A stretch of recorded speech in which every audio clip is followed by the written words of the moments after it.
Ladies and gentlemen, boys and girls, welcome to the Weekly Pint.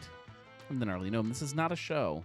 If you're new here, it's kind of like a weekly happy hour. This is a thing we do where we all kind of gather, hang out, have a couple drinks, and pretend that we're sitting around a bar together. We're not. I'm hiding in my basement, but it's close enough to sitting around a bar with you guys. Welcome. This is a very special episode because if you've been paying attention to social media and the time of the year, it's the middle of Oktoberfest Quest. This is the quest for the best fest in Cincinnati, and I am drinking every single Oktoberfest, and I'm going to figure out which one is the best one this year, which, yes, is a matter of opinion, and yes, whatever one wins is very easily argued. Tell me what you're drinking, Marco. We all know Marco is getting his to-go food and having a truth. Julia says hi. She has not told us what she is drinking. Zach Holly says hi. Julia's drinking a hop tea, chamomile and citra hops. Zach Holly says, Franz, is that the best one, or is that what you're drinking? I recorded, so the other day we did a Oktoberfest Quest for Prost, and Braxton eliminated Sam Adams in the first round, which every single one of them is heartbreaking in my opinion to see somebody fall out of this competition because I love them all so much. I recorded one this weekend also, so there is another one that has been eliminated, but I'm not going to tell you what that is. You have to pay attention probably to Instagram this week, probably either tomorrow or Wednesday. I haven't decided yet, depending on how quickly I get my stuff together and get it edited and get it ready to go. But it is done. I won't even tell you who was competing in it, but it was a tough one, and it was definitely very different than the first one. Julia says the good thing about this competition is even if they don't make it farther in the bracket, you can still drink them. I actually get to drink them more if they get eliminated because I try to hang on to as many of them as possible for other rounds if they win. So if they get eliminated, in theory, I could just drink the rest of them. I'm trying to hang on to some of them so that I have a really big selection for the very end. But I am going to introduce something different for this year. So there will be kind of a wild card beer, at least one wild card beer that is not a local Oktoberfest, maybe a big national one, maybe just another a big national kind of craft one, maybe a actual German Oktoberfest. We'll see, depending on how the packaging all works out, numbers and everything like that. There is also going to be a not a losers bracket. I hate calling them losers because they all are fantastic beers, but definitely a way for some of those people that have been eliminated to get voted back in. So stay tuned for that. We'll see how exactly that plays out and what round I decide to pull that back in at. But there is a chance for some of these guys that have gotten knocked out to come back. And I like that because, like I said, it pains me to see some of them get eliminated. Vernon says that Sonder's Oktoberfest is his favorite. Zach said, I really enjoyed this year's Oktoberfest from 12 Dogs Brewing, Barktoberfest. Yeah, they're all fantastic. I really do. I love this time of year. I love this style. It is an absolute blast. If you want to take part in the conversation, you guys have it figured out here, at least those of you who are chatting away have figured it out. If you're new, you can chat wherever you are. If you're watching on YouTube or Facebook or Twitch, you can just comment and take part in the conversation that way. And I'll put the chat up on the screen here in just a second. Or, as you can see right now on the screen, right there, right there. You can call in 567-70 drink. It's the drunk line, and we'll pipe you right in, and you can talk live that way. So however you want to take part. That's what this is all about. If I can find the chat here. I'm off my game tonight, guys. All right. Now I need a beer. And I have 2 glasses, which means only one thing. And now you can't see them because of the chat up on the screen. It means only one thing is possible right now. We need 2 beers. We've got Taft's Oktoberfest,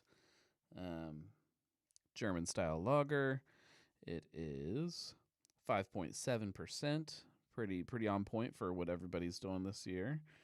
And that's pretty much all it tells me on the can. Can't even read the date on it. And then a crowd favorite always, Sonder's Oktoberfest. 5.5%. Lager beer does not tell us much either. Zach also wants to talk pumpkin ales. We will get there. We will definitely talk pumpkin, the other seasonal favorite. Let's dive into these first, though. We need a winner and we need a loser. We need to keep this bracket going. I'll try to keep track of which one's which. Sonder, for in previous years, and I assume the same this year too, kind of sits right in the middle between Fest beer and a Märzen. Whereas Oktoberfest is definitely a Fest beer. And you can definitely tell by the color the difference between these 2 beers. I'm not going to get these mixed up, that's for sure. I predict that one will win. Which one is? Oh wait, I missed one here. Grainworks Oktoberfest will be hitting store shelves starting at tomorrow. By the way, I will be picking that one up. Yeah, you can definitely. It's hard for you guys to see on when I'm holding up to the light here. You can. Oh, there you go. You can tell a little bit the color difference between the 2. Oktoberfest is also kind of hazy. It's not super bright clarity. It's not, it's a little hazy. Whereas this Sonder Oktoberfest is absolutely beautiful. Marco, which one do you predict will win? Are you commenting to the Grainworks Oktoberfest? Are you saying one of these will win overall? I was shocked last year at the one. Not that Listerman didn't make a great Oktoberfest, but I was shocked that it was the one that won. They weren't. I mean, I guess they're trying to make a little bit more of a name for themselves as lager brewers, but for so long they weren't really the place that you think of as far as lagers go. So the fact that they managed to make an Oktoberfest that is better than was last year, in theory, depending on who you ask, was better than all of those other ones was definitely impressive. So I'm trying to get my volume set here. Like I said, I'm a little off my game tonight. Zach Holly says, I was super impressed with Flying Monkey with pumpkin ales. We'll talk pumpkin ales in a minute. You gave away the answer to TBP's Twitter. Who's TBP? What am I, the Brewing Project's Twitter poll? The Brewing Project? Is that what Twitter poll? I don't know what poll you're talking about. Somebody help me. All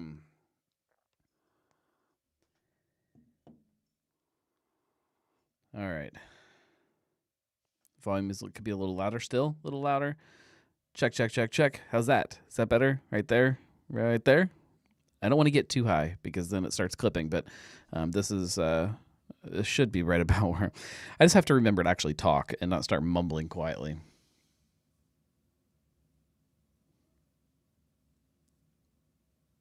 Wasn't really a poll. What was the question? I don't remember the poll. Somebody tell me what the poll was. Oh, the win. Oh, that's right. I do remember the which one won last year. I tried not to mention it in the last few days. What's your top 3 Oktoberfest from last year? I'd have to actually go back and look and see which ones were the finalists. Maybe one of you guys can remember. I know, again, to give away the answer to the Twitter poll, Listerman won. I believe at the end, was it up against October Fuel? Was that the other finalist? I can't remember, but it really depends what you're looking for in an Oktoberfest. I need to try these guys. I need to.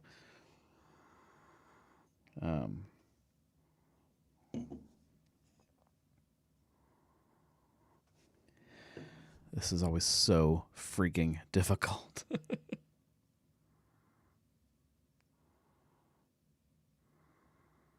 There is a little bit of a more fruity nose on the Tafts versus the Sonder, but they are way more similar in aroma than they are certainly in looks.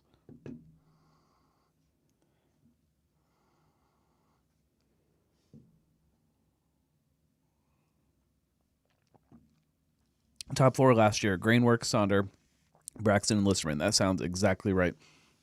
I was also not because you're on here, but I remember Grainworks being a sneaky hit in there too. That it was way better than. It always sounds insulting when I say it's better than I anticipated. It was fantastic.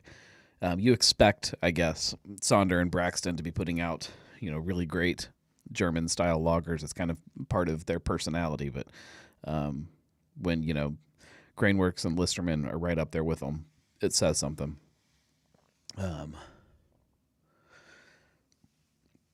Yes, Zach Holly, we will definitely get together sometime.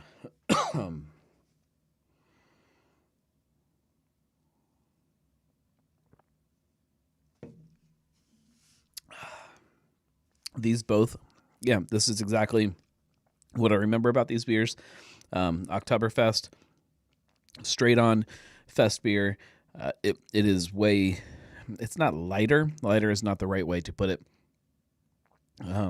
It is definitely easy drinking though. It's more poundable. Oh, that's not even fair. It is. It's easier drinking. A little bit lighter flavor. The Sonder has all of that. That breadiness that you expect from a Märzen, but still stays light, especially at 5.5%.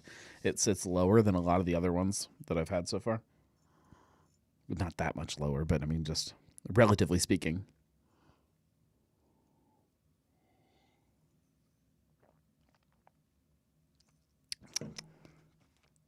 There is a really great, talking about the Sonder, a really great spicy hop presence at the very end. It's not a hoppy beer, but it kind of cuts through some of that that bready malt.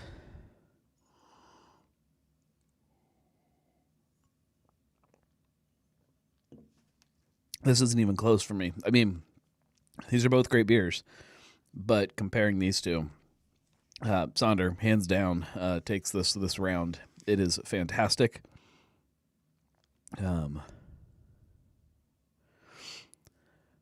Zach wants to know, was I ever a Rheingeist Franz fan or Sam Adams Oktoberfest fan? Yes. In my head, if I was comparing those two, I would put Sam Adams ahead for me. I like a little bit more of the more Märzen-y style of Oktoberfest, but I like it to be a little lighter. I like this. Franz for me, just never, and I shouldn't say this because they haven't competed yet this year, but typically it just is so it drifts a little far away from what I want an Oktoberfest style to taste like. It's a good beer, but to me it just doesn't satisfy that urge. So far any one of these Oktoberfests that I've drank are definitely worthy of a leader this Oktoberfest season, of which I've not gotten to fully celebrate yet. I have not had a chance to break out the Lederhosen, but next weekend I will get to. I'm going to head over to Germania, and put away a bunch of beer there. So that's tonight's showdown. Sonder moves on. A really, really great beer. I wish that I could take my memory of last year and try that beer next to this one's, because from what I remember, this year's Sonder is way better than it was last year, for whatever that means. Zach says you can't forget Spaten's Oktoberfest. There is, all of those beers are just so flipping good. Germania is tapping, the first time it's been tapped in the United States, the Bitburger Fest beer this year. I'm excited to put away a bunch of that. I was always a Franz fan more. There's nothing wrong with that. Drink what you want to drink. And that's the thing about this competition. Like, yeah, it's fun. It's more fun for me just to try all of them, and to kind of share all of them that are out there with you guys. I think is kind of fun too. As much as it's neat to see which one I liked the best, just seeing all of these packaged Oktoberfests, I think is neat for everybody. We have a lot in town. We have a lot of great ones. So it's fun to try them all. Do we want to talk pumpkin beer, or do we want to dive into some labels? Because there are some fantastic label approvals this week that I want to talk about. I don't think there's some of these that I probably shouldn't talk about. There's probably some that they aren't ready to really talk about yet, but some fun stuff. You guys tell me, should we talk pumpkin beer next, or should we talk labels? Labels and then pumpkin, says Julia. Julia's the boss. That's what we will do. Coming up first. So I don't always just pool. Zach says, fingers crossed that Cincinnati event will go down this year. It is scheduled. If you want to know all of my recommended Oktoberfest festivals, so the best places to go and pretend you're German for a night, go to thegnarlygnome.com/Oktoberfest, and it'll take you to a list of all of the best ones. Although I think there might be one that I needed to add that I haven't added, or maybe I just needed to tweak one a little bit. I can't remember. There's something on my to-do list that it goes on that post that I can't remember what it was that I haven't done yet. But that will give you a list of all the best ones. That's true. I didn't put Cellar Dweller. I'm sorry, Marco. I'll put it on there. All of them except for Cellar Dweller. They get, it's taking me a long time to write it on there. It's hard to keep up with all of this stuff, you guys. I'm debating when to post the big rundown of all of the local Oktoberfests. I think I've got them all figured out, sort of. So I know Rebel Metal and Happy 2 are collaborating on one. I don't know what it's called, but I do have that one on the list. And then Cartridge, I think, is doing... I think they said they're doing two of them, two different ones in the tap room. And I need to put those, I need to figure out what they're called and a little more details about them before I update those. And I don't know if I put New Ales on there yet, but they are doing one too. So I got to figure out when to post that too. I don't know if I should wait. Typically I wait till September, but I feel like I'm chomping at the bit to get it up there for you guys. So, okay. I'm getting sidetracked because that's what I do. There we go. Let's pull the chat down so you can see a little better. Fruit Blood. Okay. I don't always... I think that 13 Below is doing theirs. Fruit Blood is not beer. It is a wine. But... the reason that I want to talk about this wine is because it's something that I've been following along for quite a while. This is a project. Well, let's see if I pulled both of them. Yeah, okay. So this is the bag. This is called Feral Cat. It's a sparkling American fruit wine, white grapes and loganberries. Actually, they don't have the address listed on here. You guys can't see by this what is exciting about it. This is a project And again, I don't know if I'm supposed to talk about this yet, so don't go around telling a bunch of people. This is a project from Josh Elliott, who is, or who has, you know him from Urban Artifact, from their wood aging program. He is absolutely brilliant when it comes to a lot of the stuff that he's been doing, and I'm really excited to see how he adds that into the wine world. And this is the first that we're seeing come through. From what I understand, he is hoping to have this project up and running within the next month or two. But we will see. It's been planned for a very long time. So yeah, this is the first one. Feral Cat, white grapes and loganberries. Yeah. I'm assuming that almost all of these are going to be heavily fruited wine. I'm assuming, just knowing the personality of Urban Artifact and everything. Here's the second one from Fruit Blood. The artwork is absolutely wild. This one is called Mercury in Retrograde. Again, fruit wine, red grapes and boysenberry. I'm not a huge wine drinker, but give me these all day long. This is a seltzer. Well, is it a seltzer? That's a good question too within this whole discussion. What makes a seltzer? This is Kerrigan's. I mean, they're calling it seltzer, so we'll give them the benefit, I guess, of calling it seltzer. But it's vodka with flavors, carbonated. Is it a cocktail? Is it seltzer? What separates this from sparkling spirits or any of that other stuff? I don't know the answer to that. Is it a canned cocktail? Who knows? But this is their new brand that they've been putting out there, the Matka. I have not tried it yet.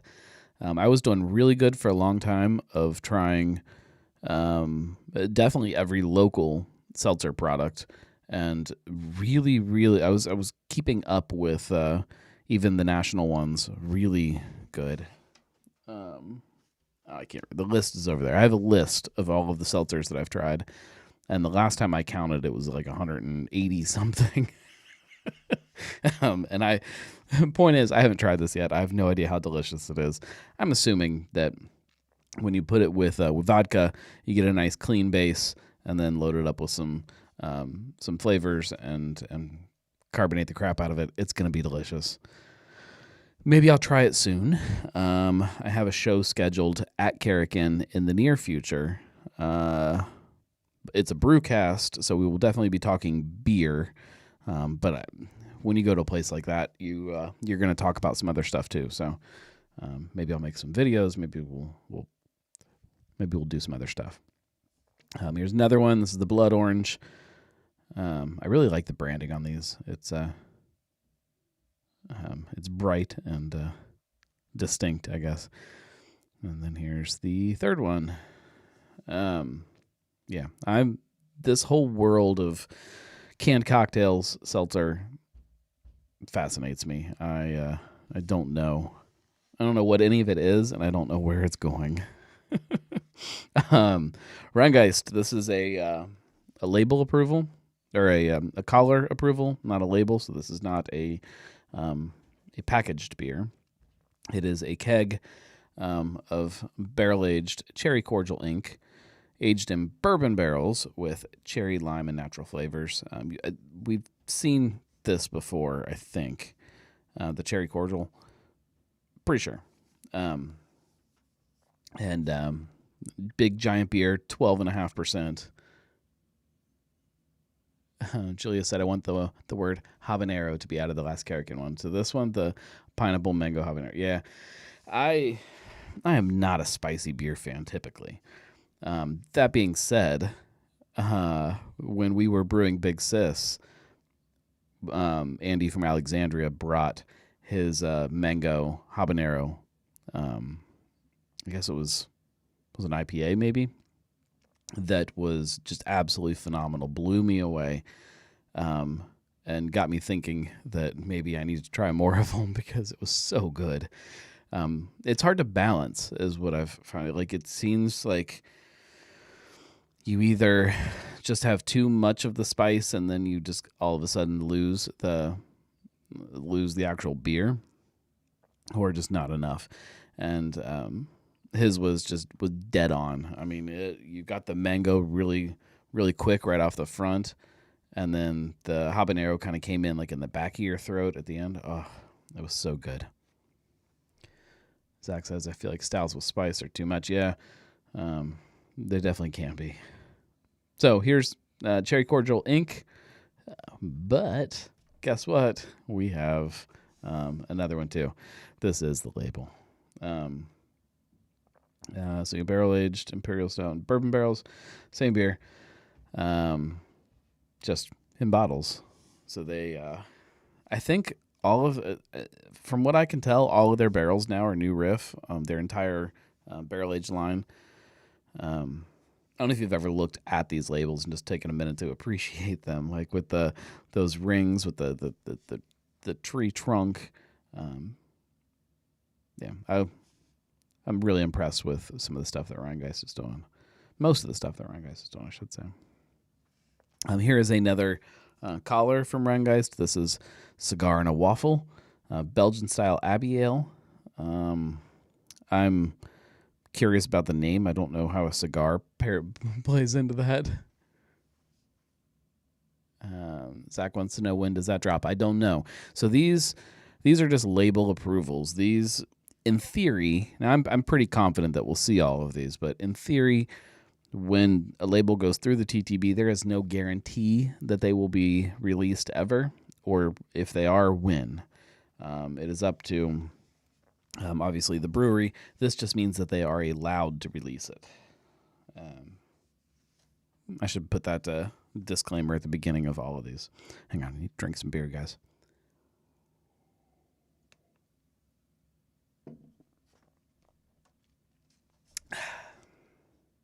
Sounds good and terrible. Yeah, I'm curious what is going on with this beer. I don't know anything else about. I don't know if it's like a. No, I don't know. I don't know anything. I can't even come up with a theory.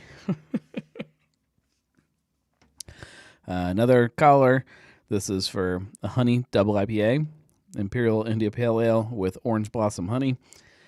Give me this all day. I love honey IPAs, Hop Slam, or my better example these days, the anniversary IPA from Municipal. Let's keep moving. Sabro Express Hazy IPA with pineapple flavor. Okay. It's a fruited IPA. You guys, if you know me, it's not my jam. I'm sure it's delicious, but it's not what gets me excited. From Taft's, we have an IPA called Bears Beers Battlestar Galactica, and this is a much better way of towing the line of IP theft to some of the other things that I've seen. And let's read here.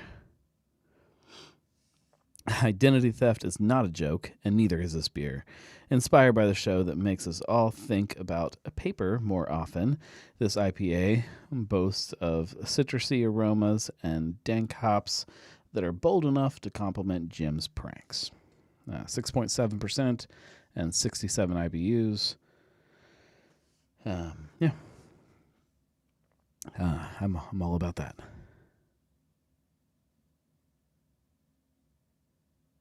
We saw your 10 tap list. Do what?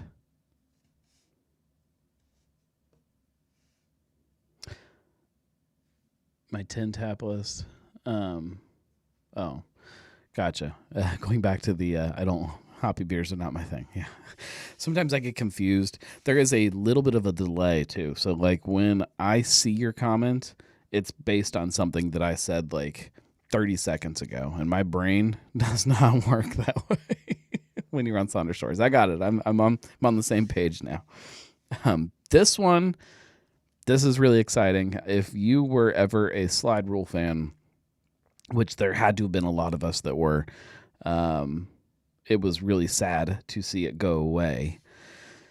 It looks like it's coming back. Again, no guarantees. This is just a label approval that doesn't guarantee anything. But it's their chocolate raspberry goza. Yeah, I love this beer. It is. I'm excited to possibly get my hands on this again. This one's not really that big of a deal. This is. I always want to talk about this the Meyer winery over in Silverton, because they just crank out so many different things that nobody has any idea is happening.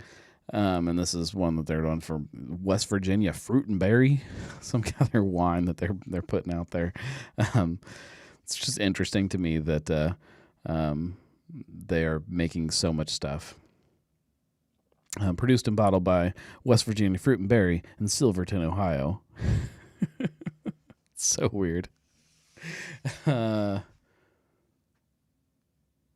see. Zach is chomping at the bit to talk about pumpkin beer. We'll get there, I promise. Let's get through these labels. Rabbit Hash General Store. This is the third brewery that has brewed this beer for the Rabbit Hash General Store. Urban Artifact did it for a while, and March 1st did it for a while, and now it's moving into Kentucky. This is by Wooden Cask. I like how open Wooden Cask is on these labels to let people know where it's made. I think that is the right way to do it, instead of to try to pretend that that it's not brewed where it is. Julia says, no baseball, only beer. The Reds are winning 11-0 versus the Cubs. That's a big deal, guys. When we started Cincy Brewcast, there was a lot of sports talk because Mike was a huge sports fan. Who does that? Who does no baseball, only beer? All right, that's it for the labels. Some good stuff there. I'm really pumped about that wine, about the not, it's not Urban Artifact. It is a whole new thing. So you'll definitely be hearing about that more. I will definitely be sitting down with Josh and talking to him about that entire project and what exactly it is. Oh, who does that? No, not disclose that they contract. A lot of people don't disclose that they contract or try to sneak them in there. You have to look really closely on a lot of the labels if you want to see the wording is very distinct of brewed by so and so under special agreement. Okay, who? Marco wants to know who. Marco knows who. Just about everybody. That's what it seems like these days. There are a lot of people in town that are contract brewing something. It's especially with kind of the maybe some of the fears of expanding in today's climate. I'm not telling you who. If people don't want to admit that they're doing it, I'm not the one that's going to blow them up and do that. There are places like Brink has openly admitted that they are admitted makes it sound like they're doing something wrong, and it's not. Has said that they are contracting for their beer. They've never said where they're contracting. Same goes for Moreline. Moreline has said we're contracting here in Cincinnati, but they won't actually say where, which is very strange to me. Now, on the flip side of that, though, Alexandria, and this is for most places just cans. I've heard that there are some places that are contracting some of their draft beer too, but that is not confirmed. Alexandria, their cans, they are very open on their labels. See if I can pull one up here. They're very open about where it is brewed. And if you ask them, they'll tell you, because I think that they kind of follow along that same belief that being open about it is much more important than trying to trick people into thinking that it's not. Yeah, here we go. So this is from the Das Henker. This is their Bavarian style Hefeweizen, sorry. So brewed and packaged by Wooden Cask Brewing Company in Newport, Kentucky, for Alexander Brewing Company, Alexandria, Kentucky. In my opinion, this is the right way to do it. Be honest about it. It's your beer. Tell people who is putting it into cans and who is actually producing it. That's what I want to see as a beer drinker or as a beer geek. Personally, I get that might not be the case for everybody. All right, Zach, let's talk pumpkin beer. Are we drinking pumpkin beer already? Because I'm not yet. I'm all about it. I don't care if it starts coming. We've talked seasonal creep before and how it's not a real thing. I don't care if it's out right now, but I am just not ready. James says, I believe if you're selling over state lines and thus require a TTB approval, you must disclose the location it is brewed at. You would think that that's true. However, it's not true. Or if it is, there's a lot of people breaking the law. Yeah, it just there's the common wording around town is that just instead of being worded like that Alexandria can, it'll say brewed under special brewed by we'll make one up. Brewed by the Gnarly Gnome Brewing Company under special arrangement by the Gnarly Gnome Brewing Company. And that's all it'll say. It does not say where it is actually produced. So there are places that are putting out cans of beer that if you look at the cans that do cross state lines, by the way, that you cannot tell where they're made, where they're actually produced. I'm not a lawyer, so don't take my legal advice, but that's what people are doing. So, and from what I can tell, that wording is only used by one of the places that is doing the actual contract brewing. So, anyways, maybe one of these days we'll get some of these people to talk about it, especially some of the places that, well. Maybe somebody will eventually talk about these arrangements. Okay, pumpkin beer. Top 3 pumpkins.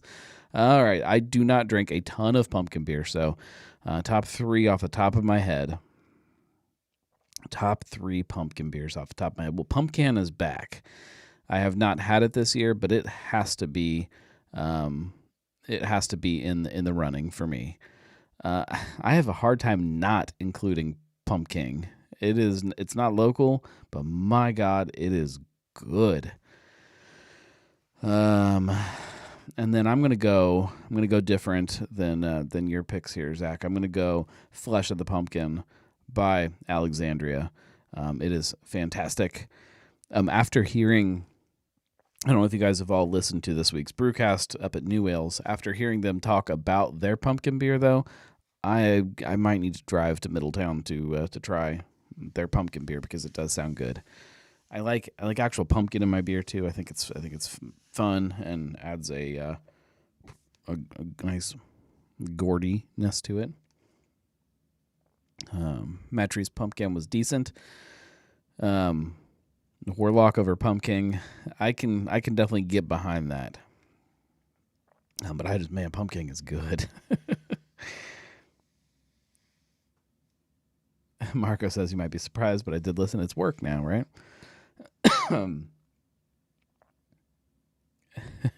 There are some great pumpkin beers around town, and rumor has it there is going to be some new contenders this year that might be really amazing too.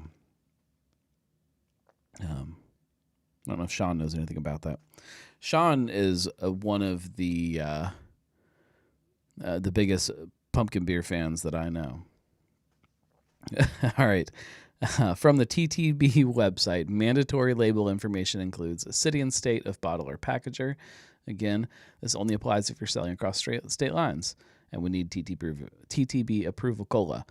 So city and state of bottle packager. So if it's the same city and state as the place that you exist, you don't actually have to say who made it, which is ridiculous in my opinion.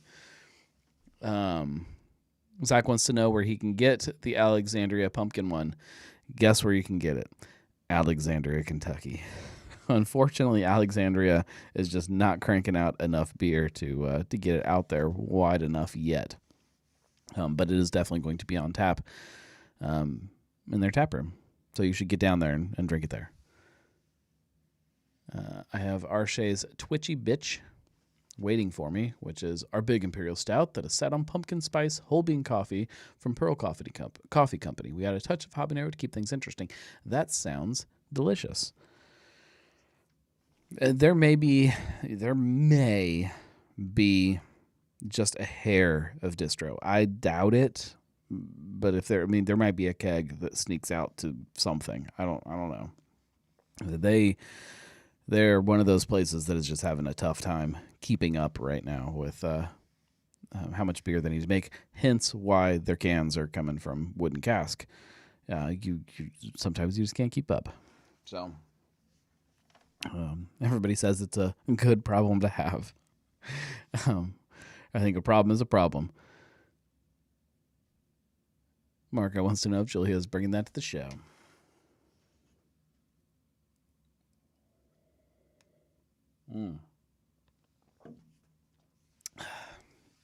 The name of the bottler packager is required too. Well, so we all know, we'll just pull up an example here if we can. We all know Moreline is contract brewed, so we'll just pull one up and we'll see how they word it. So this is Moreline's labeling here. Let me pull this chat off the screen. This is their Oktoberfest, which I haven't tried yet. I'm really excited to try it. This is their Woots. We know that there is no beer being made in the Moreline production facility, and they are contracting everything. This is brewed and canned by Christian Moreline Brewing Company, Cincinnati, Ohio. And that is all that it tells us. Christian Moreline, Cincinnati Craft Brewery, over the Rhine. Brewed and canned by Christian Moreline Brewing Company, Cincinnati, Ohio. So that's it. So I'm not going to say anybody's breaking any laws, but I also don't know if this is crossing state lines yet, so that might not be the best example. But I can tell you that some of the places that are crossing state lines say the same thing. That's all I'm saying. It's a question of whether yes, there we go. There's a lot that don't comply. With the TTB, there are a lot of people that don't follow there's a lot of people that think that if you release a beer in your tap room and packaging, you don't have to follow the same labeling requirements that exist if you cross state lines. And in Ohio, you do. It's different state to state, but you still have to follow all of those regulations that are the ones you would have to follow crossing state lines. Let me go back here. I'm missing out some comments. Marco wants to know, for new ales with the one barrel system, how are they canning? Do they have a crowler machine that they're going to use? Contract canning has minimums and charges for under. I made a joke about that during the show. that I don't even know if you could get a mobile can or two can, a 1-barrel batch. We laughed about it, and then they didn't go into detail. I assume they're just canning by hand. A little October crowler machine is my guess. Zach says that I must try the Third Eye Brewing Pumpkin PI. Grabbed a single can from Higher Gravity. I will definitely be looking out for that one. I don't rush around to snag up all of the pumpkin beers in the same way that I do the Oktoberfest beers. I would, but I mean, keep in mind, and this is not a complaint at all, this year we're going to be at around 20-ish Oktoberfest beers that are packaged. I'm going out and I'm buying 6-packs of every single one of those Oktoberfest beers. So in the month of, we'll say August and September, just in the Oktoberfest beers that I drink, I'm spending $200 to buy all of these beers. And that's nothing. That's not counting any of the other beer that I'm buying, because I can't. A man can't survive on Oktoberfest alone. To then back that up, immediately follow that with October running around buying all of the pumpkin beers. Yeah, my wife is patient, but I don't know if she's that patient for me dropping that much money again. One of the main local mobile canning services requires a 26-barrel minimum for a canning run, or significant fee for being under that. I believe, I think the fee is something like $500 or something if you're under it, which is nothing to shake a stick at when you're a 1-barrel brew house. I have a Wolf's Ridge Oktoberfest sitting in my fridge that I've never had. I've never had Wolf's Ridge either. They're Oktoberfest. There's as much as I love Oktoberfest, there are a lot of Oktoberfests that I've never tried. I spend so much time trying to drink all of the local ones that sometimes I miss out on some of the other ones. They must be hand canning from a crowler machine. I think they have to be hand canning from a crowler machine. To me, there's no possible way, any other way. Zach says you just need to go to the root cellar to buy all the singles of all these Oktoberfest to save you on cash. It's kind of cheating, though, isn't it? Like, half the fun of Oktoberfest is drinking large quantities of Oktoberfest. And the way I do my bracket system, I have to have multiple cans of it. Because if it wins, this Sonder beer now goes to the next round and has to compete against somebody else. And that can have issues with quality control. It can. I would also say that if you're hand canning off of a 1-barrel system, you're probably not cranking out a bunch of cans that way. It's probably if you're careful about it, it's no different than the stuff you're selling in growlers or things like that. I wouldn't worry about the quality control for somebody like New Ales. It's not stuff that's going to go. They're hand canning and trying to sell out of their tap room somewhere. I'm always in to try things in singles. If I really like them, I go back and buy the 4 to 6-pack. And I do that a lot, actually. I buy as many packaged beers released in Cincinnati as possible. So I try to buy one of everything. That does not happen, especially with some of the taproom only releases that are happening now. But pretty much, I shouldn't even say that. There is as many that hit stores as possible. I buy, and a lot of that is singles. And then I go back if it's something that's really fantastic and buy a 6-pack. But yeah, easily the majority of beer that I buy is in singles. Put it that way.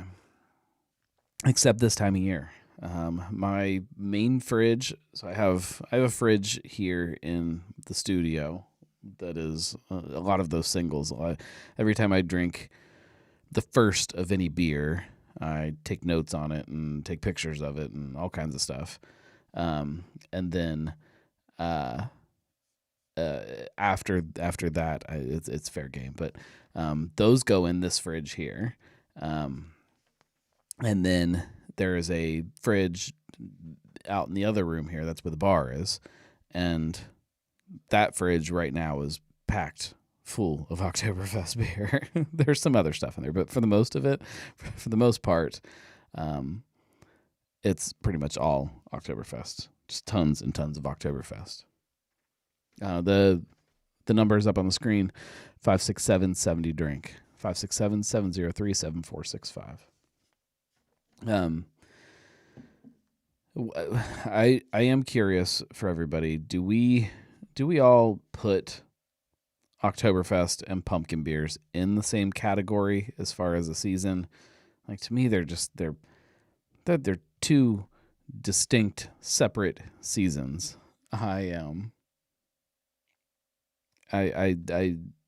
When I finish Oktoberfest, then I move into pumpkin. Like, I try to keep them separate. Let's see. Sean says most people on a small scale are probably using a Blickman beer gun that purges before filling, so it's not too bad on O2 pickup. Julia says no, they overlap, but they are not the same season. Thank you. So that means we're not into pumpkin season yet, right?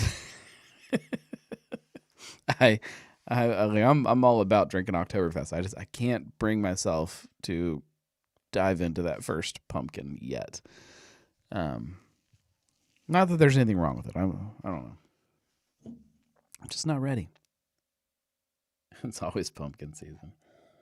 I guess you know what? I have had a pumpkin beer already this year, as you are well aware, Sean.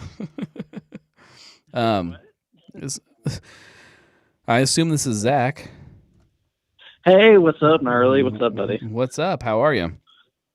Hey, I'm doing great. I figured I'd give you one little call in since there was only a few of us watching. I figured I'd give you your first call of the night. Perfect. And stuff. Yes. So we're all talking pumpkin beers. Of course, it's my favorite time of the year, and I know you're like kind of leaning. So your love for Oktoberfest is my love for pumpkin beers. I buy them at the same time, but you know. It's not that I'm so excited. It's not that I don't love pumpkin beers. I do love pumpkin beers. I think that I spend so much time with Oktoberfest that as soon as Oktoberfest season is done, I almost need a break of like going so head first into something, if that makes sense.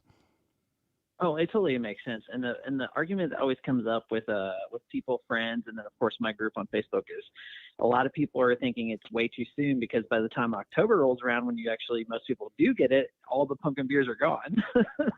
So you're buying the stock in July. I mean, I was told it was something that has to do with like how they produce the beer and something about like how they need to get them on the shelves, like for example, like their Kroger or whatever before a certain time ends, and that's why they pump them out so soon and so early. I don't know. You probably know more about that whole distroing thing than I do. So, well, yeah, I mean, the simple answer is that nobody drinks pumpkin beer after October. As soon as November 1st hits, people don't want pumpkin beer. The same thing can be said about Christmas beers. Sure. You want all of your beer, your pumpkin beer, gone from the shelf by November 1st. The way to do that is to put it out, in August. Well, I think the pumpkin beers can still go up until at least late November because I mean you still got like Thanksgiving you have to think about because you got pumpkin pie, you think of that and it goes well. I'm just thinking all that kind of stuff. That could go pairing well with a food or whatnot. I agree. So that's where I'm at on that instance. And sorry, I keep on talking over. I don't you're want to fine. talk over you or anything like that. I was also going to mention I'm super excited because I'm not quite sure. I got to remember names because I'm very bad at names. But the new ales, somebody had posted in my group saying something about that they're going to be bringing out the pumpkin beer. You had mentioned that earlier, and I'm actually super excited to try it because, for one, I've never been to the brewery. I just was listening to your podcast today. I think you went there, didn't you? Just recently. That was your most recent one. Yeah, that's the one that posted today. And yes, and so I was listening to that a little bit at work today. And I was like, oh man, I got to go try it out. And then of course I saw the post about them making the pumpkin beer. I'm like, oh my God, I got to try this pumpkin beer. So I think it's like super cool that like some of these newer local breweries are actually starting to push out more pumpkin beers, because there's a couple places around here I'm like, hey, you guys ever going to have a pumpkin beer? They're like, oh, I don't know about that. I don't know about that. Some places do. Almost everybody, if you ask them, especially like when they're just getting started or opening up, if you ask them about pumpkin beer, the general answer is no, we'll never do a pumpkin beer, and then eventually they do. And that's what's so funny about it, because I've gotten so much grief over like all these beer groups I've been a part of throughout the years on Facebook, and everyone's like, oh, there's Zach, he's the pumpkin guy. And of course they got that, let's make fun of it type situation, which is always super funny, because they're always like, oh, it's, he's a basic white, I don't know if you cuss on do you cuss on your show, by the way? I don't know about this show. I don't know how that works when I'm streaming live onto like YouTube and stuff. I have no idea. It's fine. Okay. Well, I was just gonna say the basic white bitch. That's not bad, right? The no, basic it's white fine. bitch is what I am when it comes to the pumpkin stuff. So, I mean, I just want to make sure like you're not like edited for like some kind of thing like, oh, somebody's listening to this right now. No. But no. The big fear. So I don't remember what year it was. Was it like 2016 maybe, the year of the pumpkin? As somebody can jump on the chat and correct me here. The year that everybody in the world released pumpkin beers. There were a ton of them. And really? I never knew that. Yeah, I'm trying to remember what year it was exactly. They were everywhere, and nobody could sell them because everybody had one. I mean, I'm talking nationally. It kept growing and growing and growing, and then you could buy $1.99 6-packs of Dogfish pumpkin for 6 months after October, which was nice if you're a pumpkin fan, but. And I think that scared a lot of places, and we're just now starting to kind of build back up to that point where people are okay making pumpkin beer again. I mean, some people make some really good stuff, though. I mean, some of the not collaborations, but some of the like stuff they throw in them now is really good. Like, it's really, I think it's hard to find a pumpkin beer to make it almost taste like pumpkin. That's why I like pumpkin so much, is because it does taste almost like a pumpkin pie, or something like Shut Fly or something like that. I think I'm pronouncing that. I always pronounce that name wrong at that brewery. Schlafly is how I pronounce it. Shiley's, yes. I can't even pronounce it. I'm always like, oh, that's a good one. And then I'm like, but then I just had one last year. It made distro just a little bit over my good friend Brent, who owns Standard Beer over in Cincinnati, if you've ever been over there, the bottle shop, and he got something from Abomination last year, because Abomination, he was the only one that I saw in the whole Cincinnati area that got this one. And it was like a pumpkin one. I'm trying to remember the name of it. It was like called Forbidden Pumpkin. That's what it was. And it was like an Imperial milkshake IPA with the pumpkin spices, vanilla, and some other stuff added. And it was super good. Yeah, so, there's a lot of them. That the majority of pumpkin beers that I see around aren't even using pumpkin. It's all about those spices, which I think that is. Yeah, that's what. Yeah. There's some people that prefer the actual gourd itself in the beer, and there's some people that are just craving that spice mixture. There's a spectrum. And see, if it's too light, I don't like if it's too light. And if it's just like, oh, we're throwing nutmeg in here and it's going to be a light amber beer, and there's your pumpkin for you. Like, no, I want some kind of pumpkin flavor in there. I will say probably one of the best ones that do it is, I don't know if you've ever been out to Swine City much, but Dan out at Swine City makes a really great pumpkin beer. Forget the name of his beer off the top of my head. I think it's called I Put a Spell on You or something like that. That sounds right to me. But it is probably one of the best local Cincinnati pumpkin beers that I think he kind of experiments with that all year round with stuff, because I think he does like some kind of thing on Tuesday where he's experimenting with new flavors, and I think he just did one not too long ago in the midsummer with pumpkin. But like when he does the pumpkin stuff, that was so good. That was like one of the ones I could remember locally, somebody who really does a good one. And then there's still breweries I'm thinking like, I wonder if Urban Artifact would ever make a sour beer, with pumpkin in it. I wonder if Urban Artifact would ever do that. What would be very close to it is the one I had from Prairie Artisan last night. Prairie Artisan also had recently released, it's like a sour ale pumpkin something, and it was probably along the lines if Urban Artifact were to do one because they considered it a sour ale with this pumpkin flavor. So I'd like to see Urban Artifact and see what they do. Because I mean, they had an oyster beer. Why wouldn't they do a pumpkin beer? I know that they have toyed around with the idea. Let me put it that way. I don't know how much I'm allowed to say. Well, the one thing is I've talked to a few people from Urban Artifact, not a lot of them. I haven't really met a lot of people in person. I think it's Brent or whatever. You've talked to him a couple times, I believe. But he talks. I've talked to him like on Facebook and stuff like that. And that's about the closest I've ever talked to him personally. Which I'd like to see him in face to face because he seems like a hilarious guy. Because when I watched that podcast with you and him, I was like, oh my God, this is so funny. But anyway, the one thing I don't know if you remember that I love that Urban Artifact did, which it would be great if they released it again this year. I keep on asking every year. And last year, I think it was due to COVID, they couldn't do it. Then the year before that, they had other experimental stuff that they were doing, but they didn't have time to do it just due to the fact they didn't have an extra space for it, was their trick or treat beers, if you remember those. And it was their experimental beers where it was like, what is this flavor? Is this candy corn or is it mouthwash? I remember my friends and I were trying. It's almost like those Harry Potter jelly beans. You don't know which one you're going to get. If it's going to be a booger or if it's going to be something that's tasting good, you know.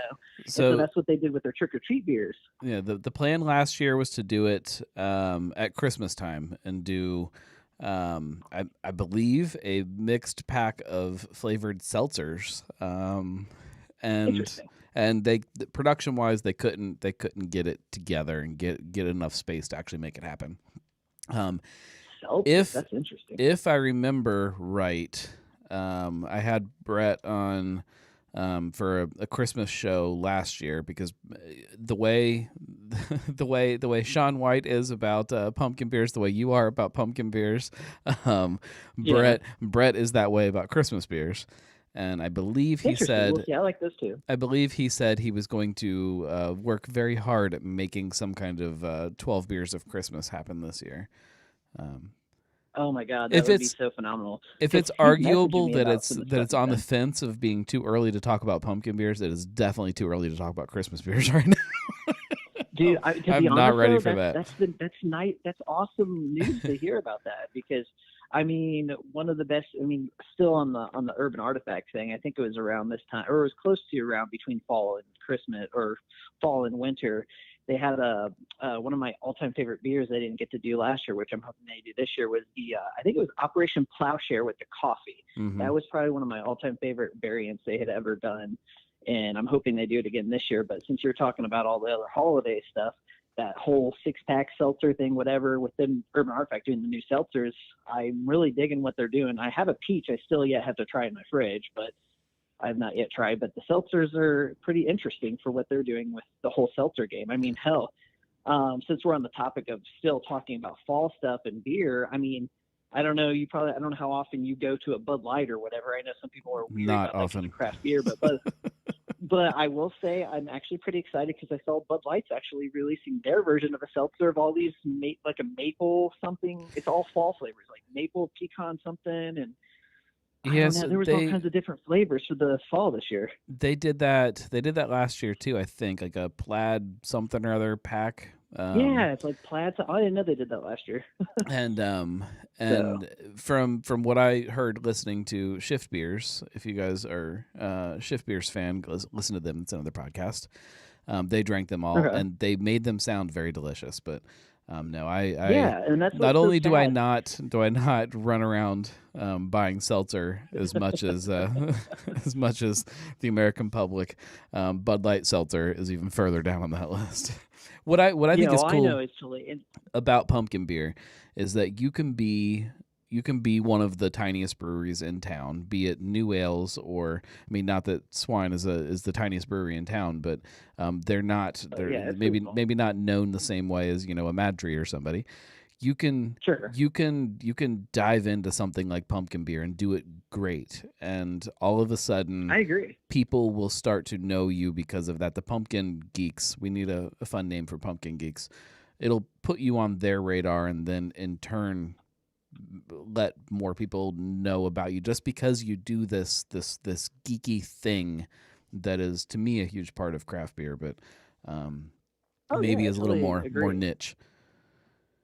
And Now there's I'm not a trying lot to of think of a word for that pumpkin. there's I mean, gourd heads.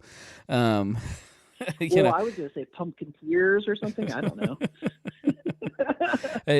there's not a lot of beer tears. styles. There's not a lot of beer styles that can do that though. That can create some kind of real excitement and craze around them the way that pumpkin beer seems to do. And just since it's on the top of my head, I do want to mention that you did talk about Matry. I will say that's probably one of the biggest, the best things that they did this year is finally release the pumpkin in cans again. I was able to try it over. I had a camping trip with some buddies. We had it over a fire. Oh, it's a perfect camping beer. Dude, it was really good. It was okay. Let me rephrase that. It was good, not really, really good, but it was good enough to be like, shit. I remember pumpkin. Like not just having to have it on tap at Matry. Yeah. Because I asked them about that one time. I was like, why do you guys still call it pumpkin if you're not canning it anymore? And then they're like, oh, I don't know. It's just what we kept with. And then of course now they brought it back out in cans, and it's probably one of the most exciting things because I haven't been doing this whole craft beer for so long. Right. Like when you say 2016, I wasn't drinking craft beer in 2016.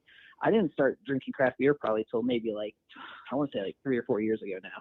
So now I'm just like opening up my horizons, especially with living in Cincinnati. I used to live in Indiana where it was just a liquor store that barely got craft beer, but now I live in Cincinnati where it's like everything is around you, not just a brewery, but you can go to all these bottle shops and you're like, whoa, there's that. Oh my God, I didn't know they made that. And you're like, and that's where you spend all your money at. You're like, oh man, where all my money go? Oh, that's why. I went to somewhere like the Root Cellar or Standard Beer and just spent all my money on all these singles and tried all these new things. It's like, when we were younger, trying to go to like a comic book shop or going to get candy, we spent all our money on that. Now it's just we're adults buying all this a beer, and then our wives are calling us alcoholics.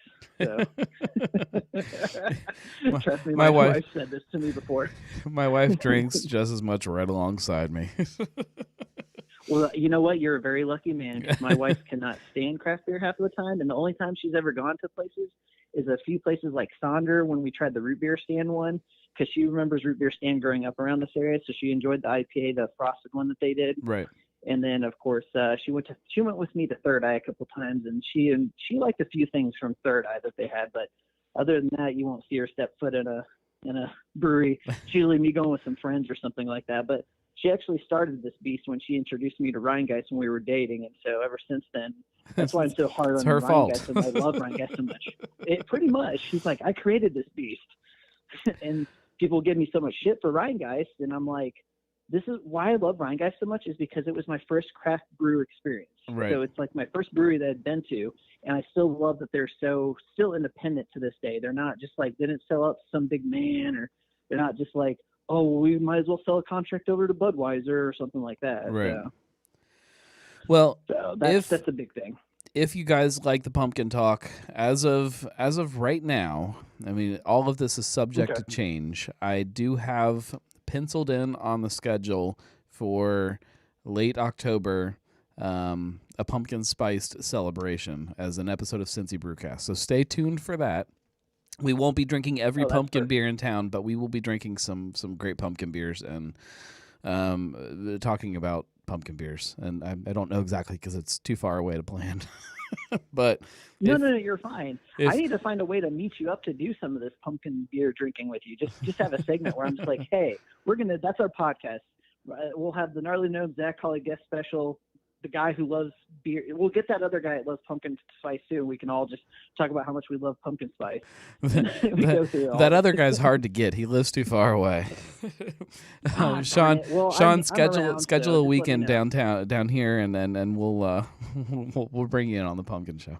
Well, that's what we'll do. We'll just have a pumpkin gathering. That's right. We call it the great Charlie Brown pumpkin something. No, I don't know. We probably can't use Charlie Brown. The Gathering of the Gourds. The Gathering of the Gourds. There we go. Well, thanks for calling in, man. We're gonna start wrapping things up because. Hey, no, sorry, I talked your head off. No, you're fine. I could go on, and this is my first time calling in, and I'm hoping those people who are watching on Facebook still aren't annoyed. If Julia's there, tell her I said hi because I actually know her a little bit. I've met her, but I talked to her through Facebook. But anyway, she said she thinks she still has a can of the pumpkin spice Vive to add to the celebration. Oh my God. Oh my God, Vibes is probably one of the best seltzers I've ever had. Just saying, I can't wait for it to come out. No, seriously, you need to try that when it comes out. But I'll end it off on that note because I did have that last year. My neighbor shared it with me, and I was very impressed with the seltzer being in a pumpkin. Was that Vibe one? I definitely tried it last year too. If you guys are on TikTok, go watch the video of me trying. Oh, you're on TikTok. I guess I'm gonna have to go check out the TikTok now. Did you like everywhere. it or did you not like it? I love it. I think it's I think it was brilliant for them to do it. Dude, it was like what the fuck? Sorry, what the hell? This is like an actual pumpkin beer. Yeah. So, but anyway, I don't want to keep you. So you have a great night, man. It was great chatting to you about pumpkin. Likewise. We'll get together sometime soon. I definitely can't wait, man. Cheers. All right, take it easy. Bye. Bye. Pumpkin spiced celebration. It is coming. I haven't done a good pumpkin beer show in long enough. It needs to happen. Sean mentioned that he is also having a baby in early October. Well, you can call in. or just bring the baby. It's all right. Just you can leave it upstairs with my wife. She likes babies. You can come down here and drink. Oh, I don't even think if I asked her right now, she would say she loves babies after how crazy my youngest has been.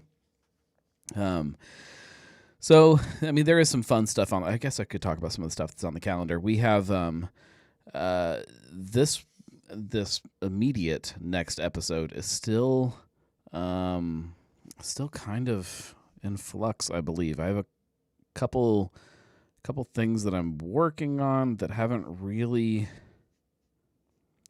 Let me check my list here, guys. Upcoming shows. Yeah, so this week is still in flux. I think I know what it's going to be, but I don't want to say because it's not confirmed. The following week, we are finally, after a very long time of trying to get this show figured out, we're going to be at Grainworks. So there's a lot to talk about there. We've got Carrican coming up soon. I mentioned that. Going to be out at Streetside to talk about not just their anniversary, but also their Demogorgon Day. I'm going to be at Sonder's Oktoberfest. So if you are going to be at Sonder's Oktoberfest, I will be recording during the festival. So come yell at me while I'm recording. That's always fun to hear in the background. Then we've got the Oktoberfest showdown. So we're gonna the quest for the best Oktoberfest. We will have the finals. I have to figure out where exactly that's going to be and what it sounds like.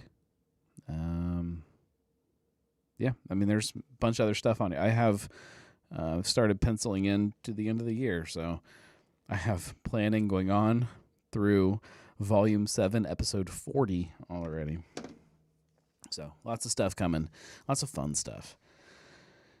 Anytime that you have an idea for a show or something that you want to take part in, just shoot me a message and we'll do our best to make it happen. Sometimes it's way easier than others. There are some chunks of the year where things get really busy as far as people wanting to book shows. And there's others where it's a little looser and a little easier.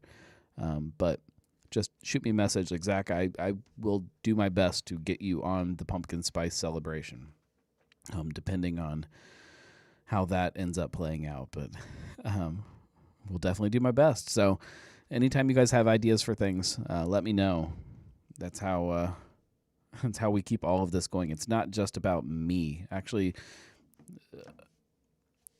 in a perfect world, it's very little about me. I am not the voice of SensiCraft.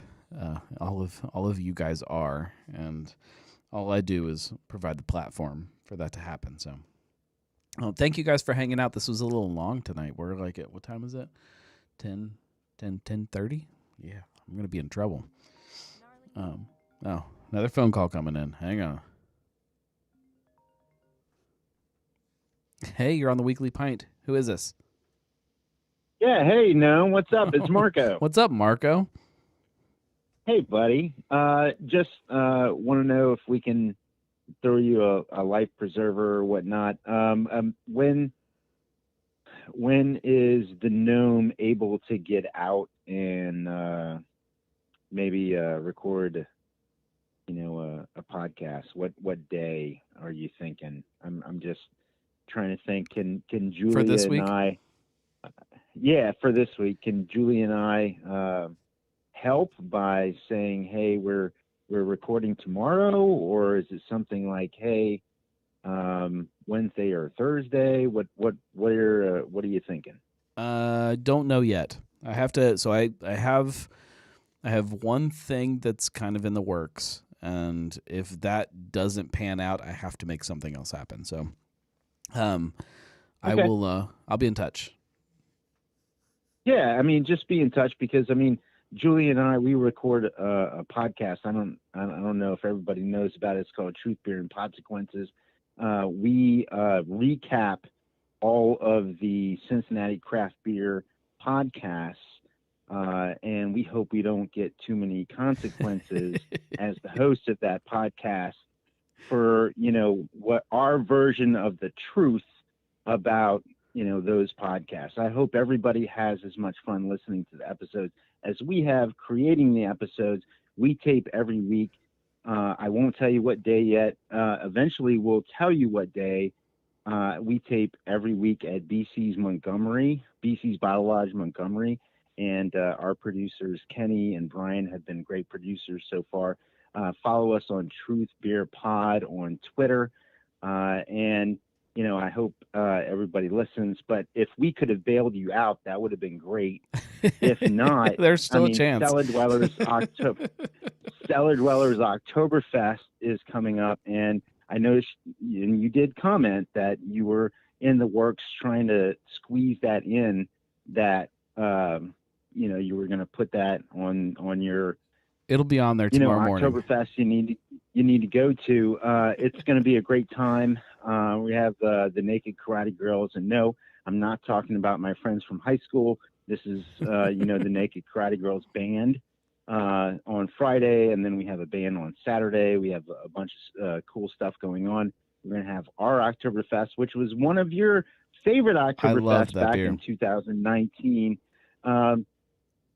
So anyways, I'm just letting you know, if you need a life preserver, we might be able to help, either Julie and I or Cellar Dweller, whatever it may be. I did not call in to in any way dominate the show or talk about pumpkin beers. I just want to let you know you got a friend in me, buddy. All right. Well, I appreciate it. I will be in touch. One way or another, I will be in touch. All right. All right. All Cheers, right. man. Take care, man. Talk Bye. to you later. Bye. Bye. There we go. So there will be a show this week. No fears. And if you Marco brings up a great point. If you don't subscribe to Truth Beer Consequences, get on there wherever you listen to your podcast, because it is a fantastic show. I can't wait to see how they keep growing with their show. Thank you guys very much. We'll be back. I appreciate you hanging out with me every week in this show that is not a show. If you like what I do on any of these platforms, you can always support at thegnarlygnome.com/support. That helps a lot, as does if you want to buy hats. This is one of the cool hats you can buy. Hats or T-shirts or any of that stuff. You can go to thegnarlygnome.com/shop for any of that stuff, and that also helps a lot. Thank you guys very much. Stay tuned. Fun stuff coming down the line, down the pike, in the hopper, however you want to put it. It's good stuff. I appreciate you guys more than you know. Thank you very much.